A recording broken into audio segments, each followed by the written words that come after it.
Sa dami-dami ba naman ng mga haters dito nga na magtatay na si LeBron James at Bronny James ay nagbigay ng babala ang former NBA player at analyst na si Charles Barkley dito kay LeBron patungkol nga dito sa naging issue na to. Ano nga bang kanyang sinabi? At eto, Bronny James nagsalita na sa kanyang performance dito nga sa kanyang mga previous games.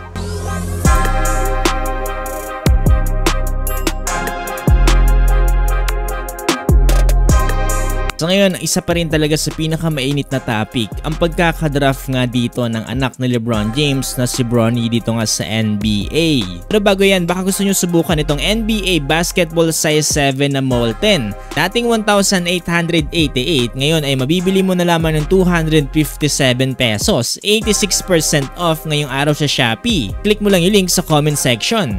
Marami kasi yan nagsasabi na hindi nga daw deserve dito ni Bronny na madraft sa NBA. Mas marami pa nga daw players ang mas karapat dapat bukod nga dito kay Bronny. So ngayon sa kabila ng ilang beses nang ipinahayag dito ni LeBron James, gusto niya nga makasama ang kanyang anak na makapaglaro sa NBA kung possible nga at the same team pa. Fast forward tayo ngayon, natupad na ang pangarap ni LeBron James pero may kinakaharap naman silang problema ngayon. So ngayon walang iba kundi yung sangkatutak na pambabash ito nga sa kanyang anak na si Bronny. Dami kasi nagsasabi na kaya lang naman daw nakapasok sa NBA itong si Bronny ay dahil nga sa kanyang tatay na si LeBron.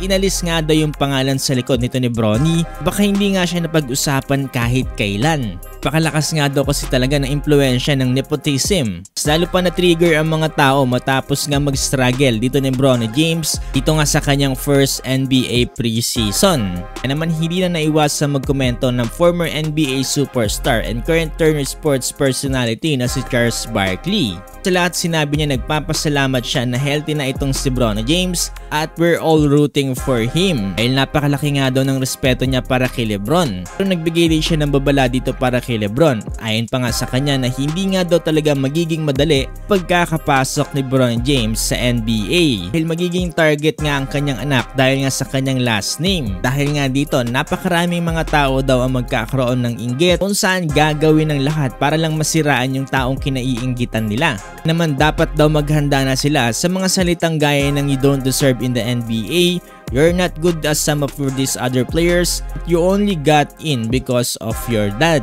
Piniliwanag din dito ni Charles Barkley na kahit nga daw hindi parte ng rotation itong si Bronny James ay hindi ibig sabihin ay hindi na siya kinakailangan. Bas na nga itong si Bronny. Simply means nga lang daw na he needs plenty of development, especially nga daw offensively. Na kung saan si Bronny James na rin mismo ang nakaka-realize niyan dahil ayon nga dito sa naganap na interview, kinakailangan niya pa nga daw itaas ang kanyang confidence. So far, okay na okay naman itong si Bronny at ayon nga sa kanya ay kinakailangan niya na nga lang daw talagang pag-usayan pa ang kanyang opensa.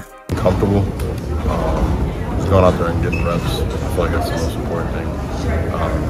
Just to grow my confidence and be more comfortable while I'm out there playing. Because I feel good, but the numbers could be better. But I just gotta get my confidence up. Is there a difference in your confidence, like say in practice situations and games, that just maybe hasn't translated yet? Yeah, for sure. It's totally different game, especially out in arenas like this. The atmosphere and stuff like that, but I was, trying to get myself comfortable as I can.